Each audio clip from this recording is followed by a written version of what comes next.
Welcome back to the Barrel Talk Podcast. We are back with another episode of Let's Talk About It. We are in full off-season mode. NBA free agency is a couple days in, and we've already seen some big-time moves, some trades. So this is going to be just an entire reaction video to a lot of the trades and a lot of the signings and the possible upcoming free agents that are still available on the market and where will they go, based on rumors that I've seen just on social media and everything else like that.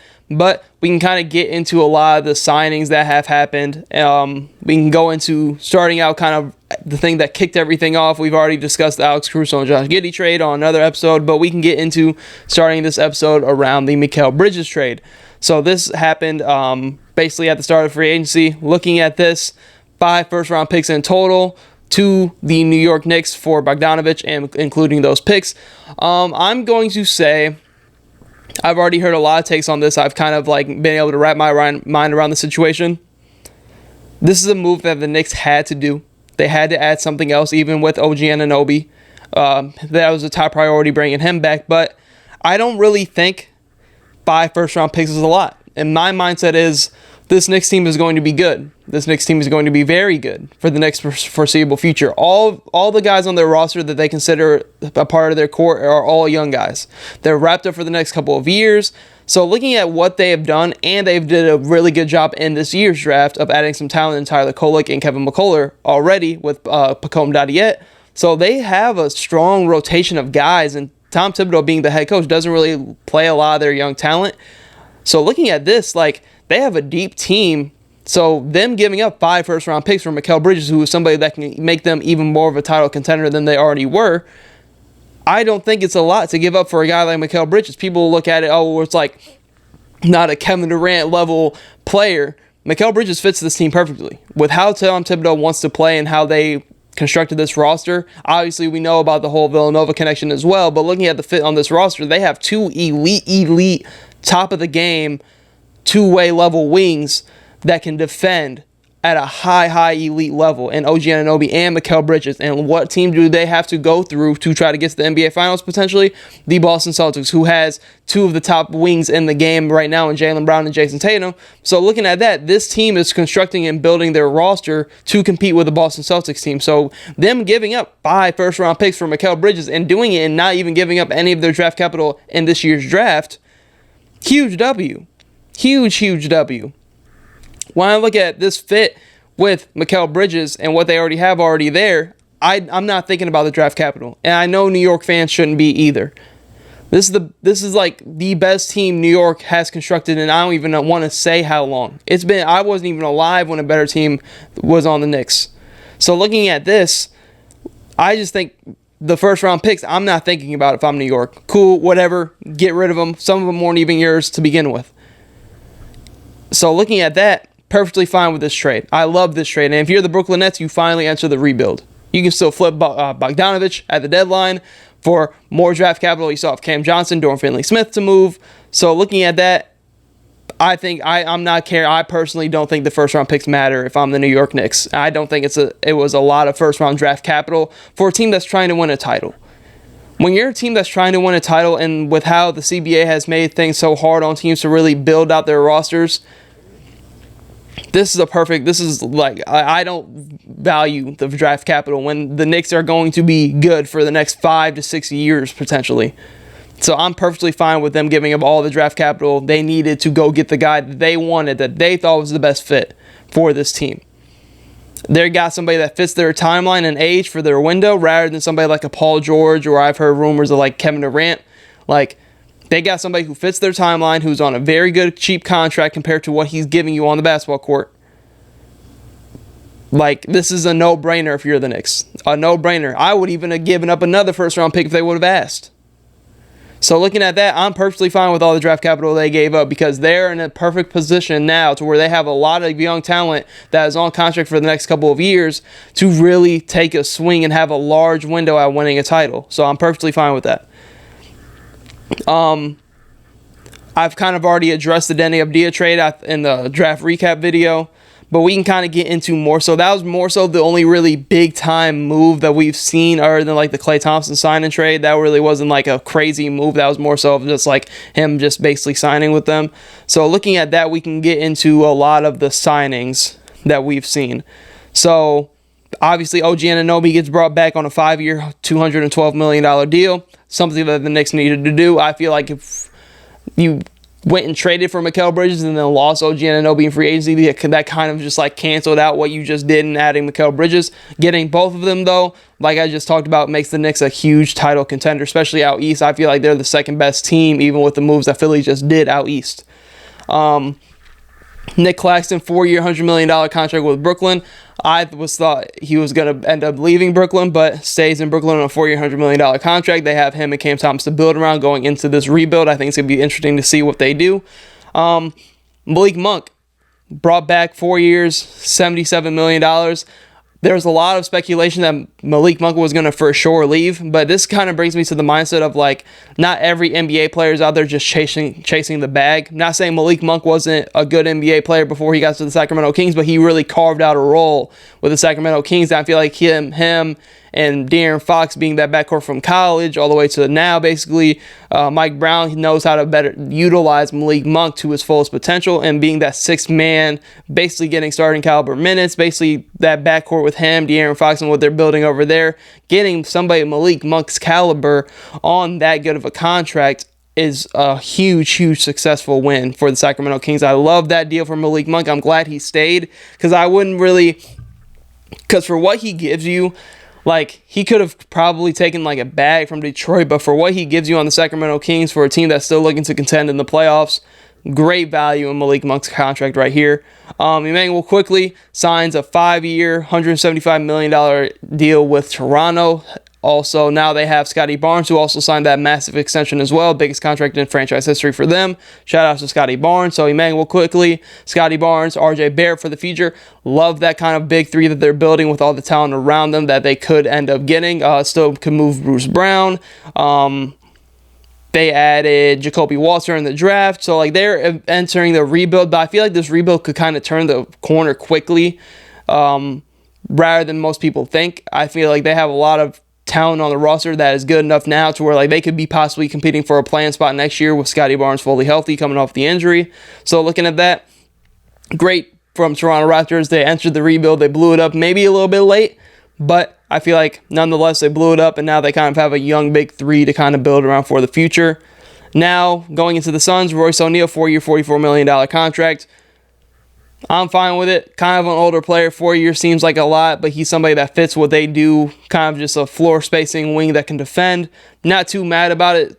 A little bit on the older side. 4-year contract seems like a lot, but he might not even be on the roster that full 4 years. Who knows what the Suns are in 2 years as well.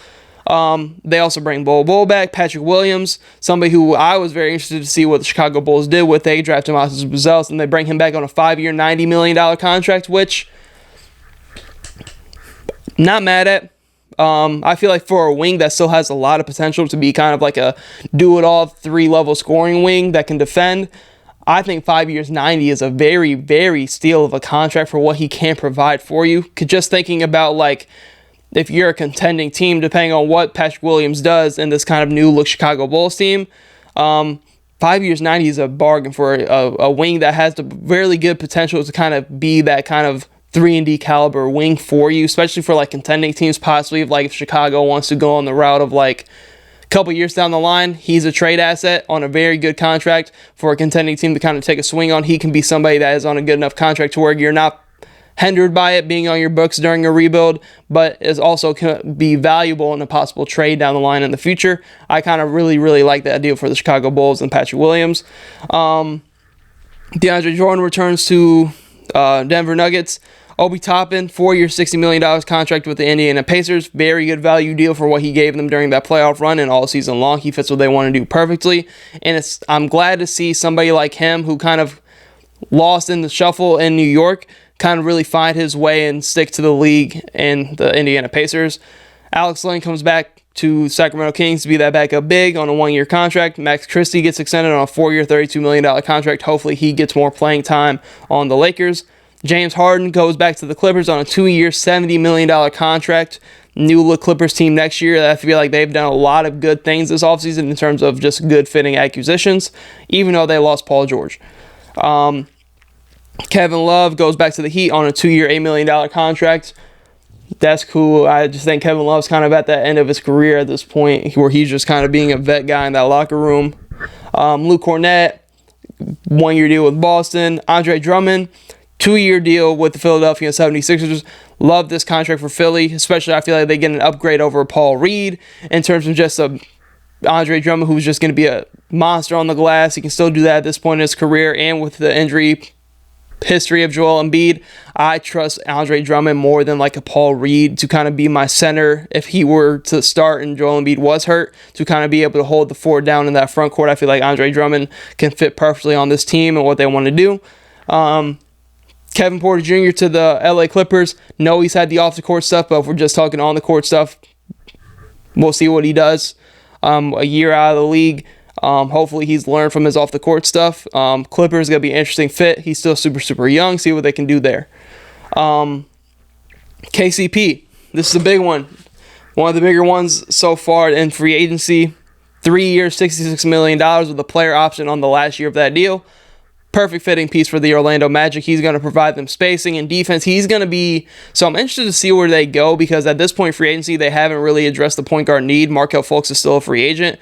But looking at that guard position, is like Anthony Black going to step up and be that kind of other guard in that rotation? You still have Cole Anthony. You still have Jalen Suggs, who I feel like has really carved his way out as a 2. Or do you run like a really good defensive lineup to where like you have Suggs at the 1, KCP at the 2, Franz at the 3, Paolo at the 4, Wendell Carter at the 5, with all they have coming off that bench, like a Jonathan Isaac, Anthony Black, Cole Anthony, like they Gary Harris, who they've also brought back, Goga Badazi, who they also brought back, Mo Wagner, who they also brought back. Like, they still have some money to use. I think they have like $25 to $30 million to use, if I'm not mistaken. So I really like the KCP fit.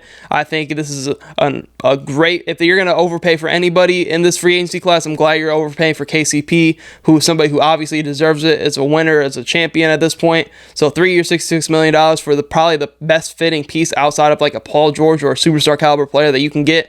Love this fit for Orlando. Eric Gordon goes to the Philadelphia 76ers, veteran shooter off that bench. I like what they're doing there. It's a great signing. In my opinion, Chris Paul, 1 year, $11 million contract to the San Antonio Spurs. I feel like this might not be the biggest, like, oh, the Spurs are in like win now mode, but in terms of development next to a Stephon Castle, I feel like he's going to be huge for him. People are only talking about Wemby, who's obviously going to be huge for pairing him up with Chris Paul and his veteran mindset.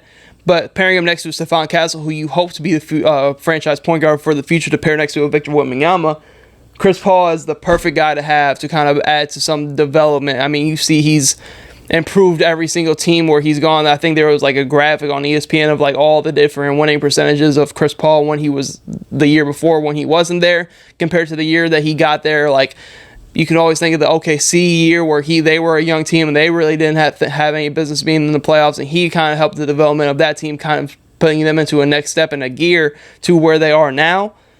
I think he can do the same thing with San Antonio. I kind of talked about it in the draft recap, where I kind of see like Chris Paul and his mentorship to Stephon Castle being like a him when SGA was on the rise in OKC. Maybe not up to the same level, but in kind of that same example. And obviously he's going to do wonders for Victor Wembanyama, pairing him up with Pop. I think this is going to be great. We're already seeing talks about them being involved in a Lauri Markkanen trade. So you add that to their front court with a Chris Paul, with a Stephon Castle, Keldon Johnson, Devin Vassell. Then we're really talking about the San Antonio Spurs possibly being a play-in team. So I really love the fit with Chris Paul and what he can do there in terms of a development side of things. Jonas Valanciunas, 3 years, $30 million contract.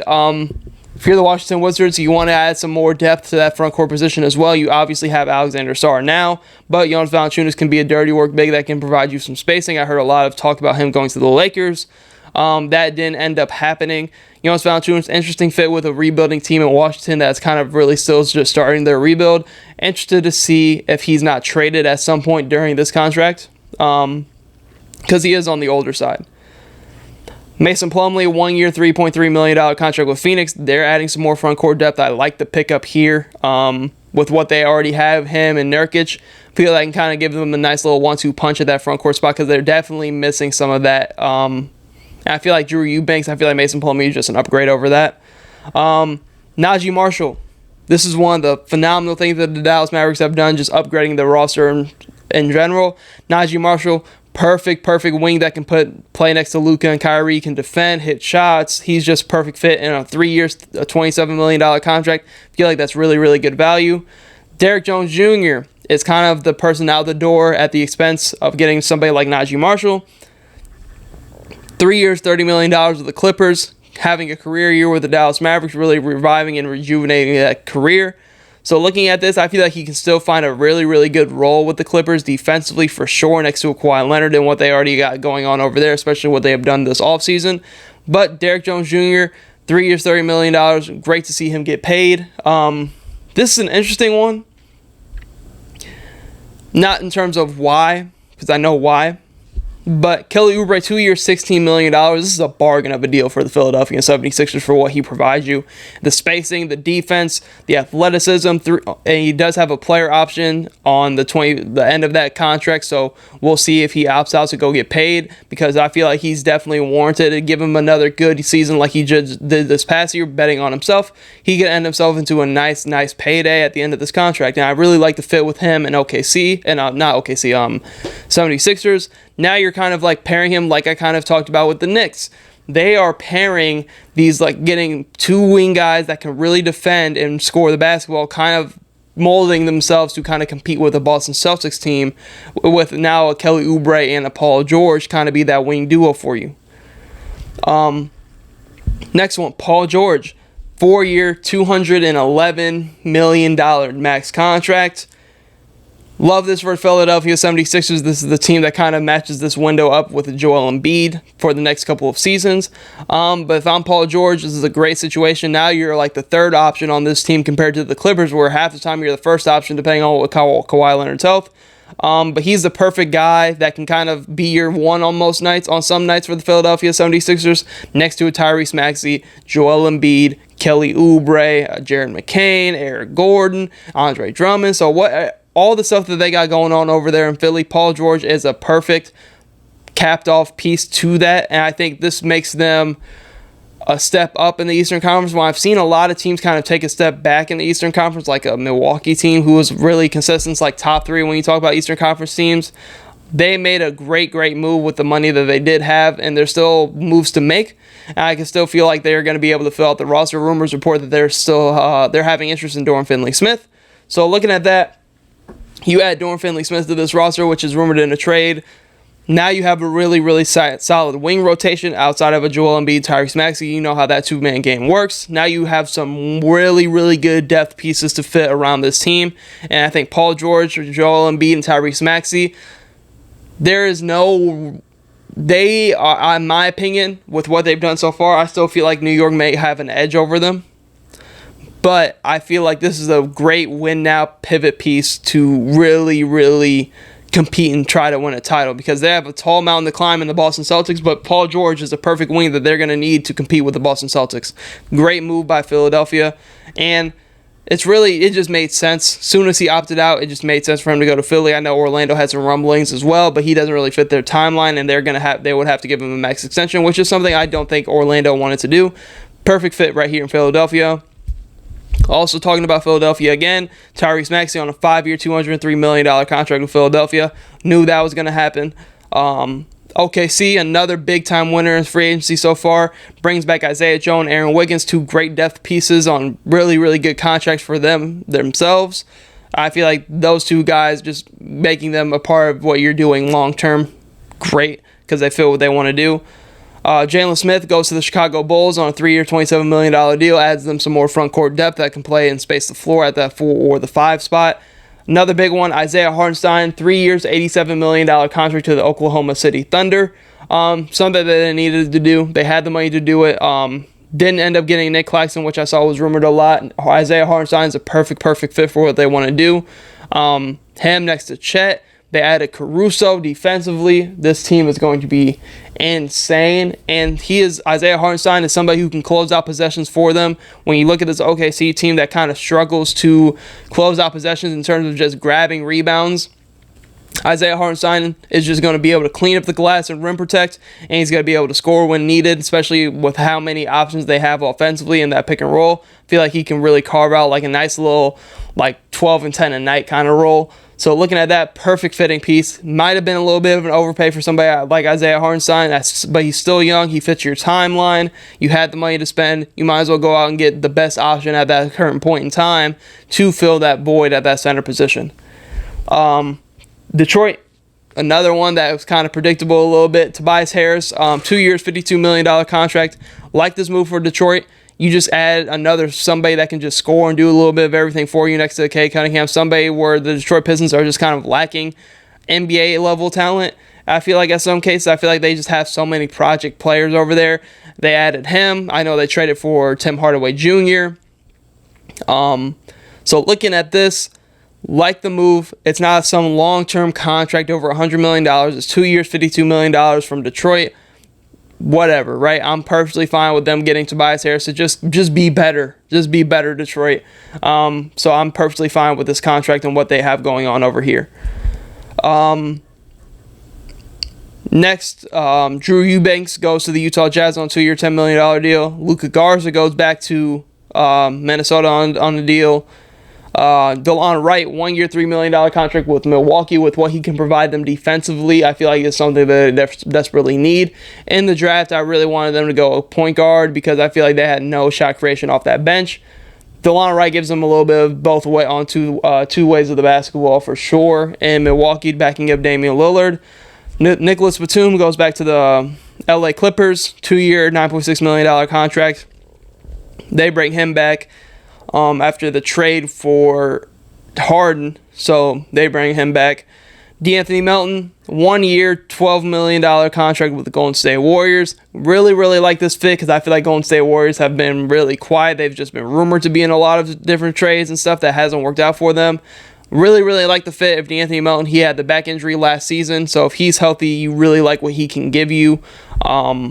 On both ends of the basketball court, I feel like he's a perfect fitting piece next to a Steph Curry and kind of like a Brandon Podziemski in that kind of guard rotation that they're going to have. Next signings, Aaron Holiday goes back to the Houston Rockets to be a depth piece for them on a 2-year deal. Now we get to the big sign and trade with Klay Thompson. Golden State gets 2 second-round picks. Josh Green goes to the Hornets, and Klay Thompson ends up in the Mavericks with a 3 years, $50 million contract.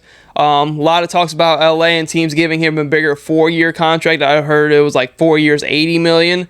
I heard the taxes in Dallas had a lot to do with it. So looking at this, we're hearing a lot of other stuff come out from the Golden State Warriors side of things of how things really transpired over the past year or two when it comes to Klay Thompson. We've known Draymond Green has had his vocal issues about certain things, and I believe there are reports saying that Klay Thompson is also maybe not as loud as Draymond Green, but behind the scenes we're starting to hear stuff about Klay Thompson being frustrated as well. Reports saying that they wanted Klay Thompson to be coming off the bench role. He wasn't happy about that. Obviously. There are reports saying today that he didn't want Steph Curry to have his opinion on the situation and go to the management and be like, you must play Klay Thompson, when he wanted them to do that on his own. A lot of people have had many different takes. Like Klay Thompson has big of a factor as Steph Curry when it comes to changing the game of basketball. They don't do any of this without Klay Thompson. I feel like it is viewed as a little bit disrespectful to Klay Thompson in the realm of them kind of lowballing him and wanting him to be more of just a bench piece for them going forward. I just feel like Klay Thompson needs a new change of scenery. I'm very happy that he's going to a team in Dallas where he can still compete and to try to win a championship. This is a team that just went to the finals. They've done a great job over there in Dallas. It's going to be interesting on the fit because the offense is so different. Because with the Golden State, it's more so off-ball movement with him and Steph Curry. But with the Mavericks, it's like he's going to be asked to be more of a standstill catch-and-shoot guy, which I can see working in his benefit because Luka Doncic is going to get him wide open threes. So I feel like at his age and what he's able to do, he can be a perfect fitting piece for a team that desperately needs three-point shooting. And I feel like Dallas in general has won a lot of what they've done in free agency, adding Klay Thompson. They're paying... Just think about this. They're paying Klay Thompson the money that they were paying Tim Hardaway Jr. You added Quentin Grimes for Josh Green, who at this point can be kind of Josh Green, but a better shooter at this point in time. So looking at those two acquisitions, and you add a Najee Marshall to the mix, they just added up and upgraded their depth. And Klay Thompson can be a knockdown shooter for Luka Doncic, who creates like the most open looks in basketball from three. So looking at this, I love this fit for Klay Thompson. I really, really do. In terms of Golden State, 2 second-round picks. When you're looking at what Golden State has done, and I kind of was going to talk about this more so, like, when you're looking at Golden State, they turned Jordan Poole and Klay Thompson into 2 second-round picks. Think about it. The Golden State Warriors have turned Jordan Poole and Klay Thompson 2 second-round picks. They waived Chris Paul because they couldn't pair him up with a trade for his $30 million contract. They just lost Klay Thompson in a sign and trade, and you added 2 second-round picks. That's basically nothing. Basically nothing. Ever since Bob Myers left, that Golden State team has been ran poorly. Poorly. Ever since Mike Dunleavy Jr. stepped in, they have done nothing right. Nothing right. They had a solid draft class with AirPods and Trey Jackson-Davis, but this trade right here, like, they've done nothing right since Bob Myers has stepped down. It's crazy to think about because looking at this, 2 second-round picks for Jordan Poole and Klay Thompson, basically. You've struck out on Paul George, which I didn't really like the Paul George thing in general. I think paying an older star with this team needing still so much is kind of a tough ask for this team that's aging out. But like looking at this, it's like, where do the Golden State Warriors go from here? Where do you go from here? Like, is Jonathan Kuminga's value high enough to really even get you something valuable, right? Like, where does this team go? Kind of talking about going into more of like the Warrior side of things, like I know it might not ever happen, but do you have to kind of start thinking of like life after Steph Curry maybe prematurely? Because like what assets do you have other than possibly being able to have a ton of cap space next offseason to like really get better? Like they're linked to really, really try to get Lauri Markkanen, but there's also like 5 other teams that could possibly offer a better package than you for Lauri Markkanen because he's making such a good contract right now for a contending team. Like then it's to the point where I'm like, is Lauri Markkanen enough with how good the Western Conference is? Let me know in the comments what y'all opinion is and takes on the Golden State Warriors and what they're doing right now. I think that I still believe this. Bob Myers doesn't trade Jordan Poole for Chris Paul. I just don't. That's not a Bob Myers move. Soon as Bob Myers stepped down, this team has been a wreck ever since. And now Bob Myers is living life on ESPN, on the Countdown, doing broadcasts. So like he got out at the right time. Absolute right time, because he didn't want to deal with all these tough conversations. Ever since Bob Myers stepped down, Golden State Warriors have been ran poorly GM-wise. So going on and moving on to Goga Bitadze, 3 years, $25 million contract. He returns to Orlando, like I said. Gary Harris also returns to Orlando. Chris Dunn and Mo Bamba go to the LA Clippers. 2 nice additions for them. And then wrapping out with the one that we have right now is James Wiseman on a 2-year contract to Indiana. That just happened today. Other than that, kind of took a little bit to get this free agency going. But looking at this, very interesting to see. Also, Donovan Mitchell has signed his 3-year, $150 million contract. This is going to be interesting. It could have been bigger from what I've seen people talk about. It could have been like a 5-year. But at the end of this 3-year contract, he is eligible to make even more money because it's that 10-year rule in the NBA when it comes to signing. So he can be offered like a super, super big time deal of like 5 years or something. But 3-year contract also leaves the door open to him possibly being traded or something like that, depending on what this Cavs team does in the future. Looking at this, we can also talk about DeJounte Murray being traded. I kind of talked about it a little bit in the draft recap video. DeJounte Murray, I think this is a fleece. I think the Pelicans just fleeced the Atlanta Hawks. You're telling me DeJounte Murray, a franchise caliber point guard, pairing him up with CJ Zion, Herb Jones, Trey Murphy, and you didn't even have to give up Brandon Ingram? You got DeJounte Murray, you didn't give up Brandon Ingram? Atlanta, what's going on? Atlanta, what's going on? Atlanta must be sleeping at the wheel this offseason. Sleeping at the wheel this offseason. Looking at this, to get DeJounte Murray on a pretty good contract, in my opinion, for how the money is moving for point guards in the NBA going forward. A pretty good contract for the future to pair up with a Zion Williamson, who kind of fits more of that timeline. For Larry Nance, Dyson Daniels, that's it. That's it. They didn't even give you Brandon Ingram on the last year of his deal. Fleece. The Atlanta Hawks got fleeced in this trade. If I'm the Pelicans, we got away with highway robbery getting DeJounte Murray from the Atlanta Hawks for this low of a price. I think it's insane. I think if the Pelicans make the right move when they do end up moving Brandon Ingram, if they don't keep him, this team, the only thing I can think that they're going to trade Brandon Ingram for now is kind of a better fitting big, maybe some more floor spacing size in that front court, because I think that's what they're lacking. Then the Pelicans are like right back in there if they're healthy, like they always are. So like DeJounte Murray trade, don't know what the Hawks are doing. They could have got way more value for DeJounte Murray. Like them not getting Brandon Ingram in this trade, crazy to me. How they don't even walk away with Brandon Ingram when they lose DeJounte Murray. I don't know what this Atlanta Hawks team is doing from a front office standpoint. Terrible. In terms of some other trades, like some smaller ones went down, like Jalen McDaniels went to the Kings for Davion Mitchell.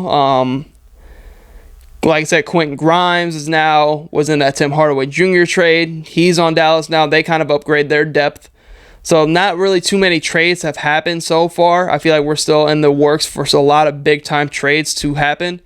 But we can kind of get into what free agents are left and where I think that they could possibly go based on some of the signings that we have already seen.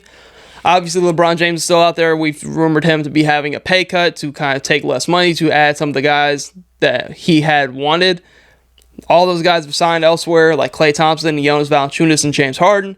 So now he's probably going to sign a max 3-year deal, I think it was. But there's still some talent out here that the teams that could add.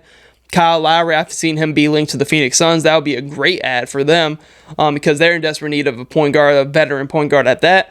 Gordon Hayward, he can find a vet role somewhere out there in the market for sure.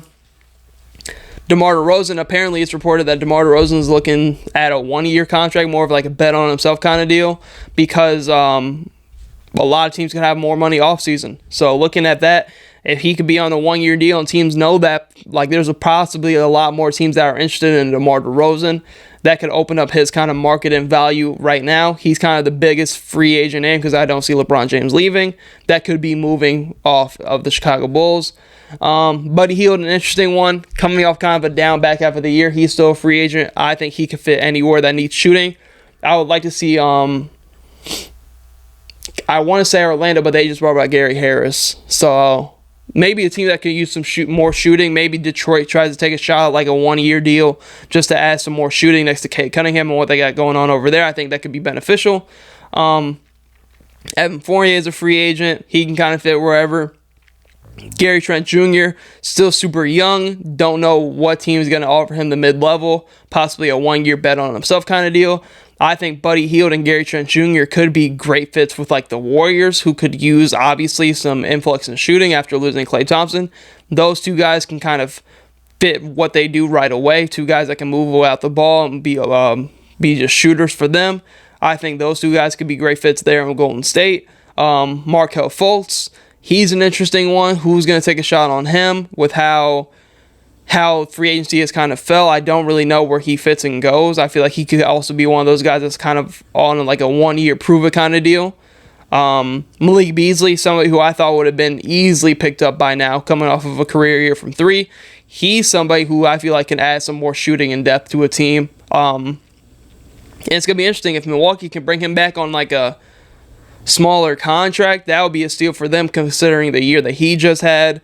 Tyus Jones is still on the market. He can be a great backup point guard for a contending team. He can really fit it anywhere where he goes. Luke Kennard, I've seen him rumored to be going back to the Grizzlies. They're trying to work out a new contract there.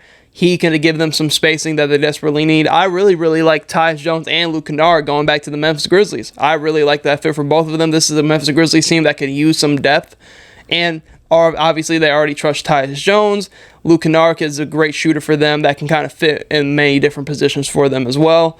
Some other ones like Richaun Holmes is a free agent. Robert Covington is a free agent. Then it kind of gets a little bit bleak from there. Like Miles Bridges is still a free agent, wondering where he ends up going and what kind of contract he gets because he's had off-the-court stuff. Kyle Anderson is a free agent, depending on where he goes. He's still only 30 years old. Like, he's somebody that can fit on a bunch of different contending teams. Caleb Martin as well. He's a free agent. I'm interested to see where he goes. Isaac Okoro, he's a restricted free agent. Haven't seen anybody kind of throw him a contract for the Cavs to match, so he probably ends up just going back to Cleveland. If I would say, like, Sadiq Bey is still out here. Like, he could be on a one-year prove it kind of deal. Like Pat Bev, Jay Crowder, a lot of veteran guys. Wesley Matthews is still down here. Tons of veteran guys still, like, down here in free agency. Like, that could easily get picked up by contending teams. So looking at that, I mean, free agency is still in full swing. Maybe might not be a lot of top-tier free agents still on the market, but I feel like we're still in store for a lot of different player movement and trades that could go down and could happen. But this is kind of going to be like a part 1 to a part 2 at the end of free agency when we kind of get a lot of names wrapped up and a lot of still trades that I do predict are on the way. But that's all I have for this episode of Let's Talk About It. Thank you guys for tuning in to the Barrel Talk Podcast. Hope you tune in to future episodes.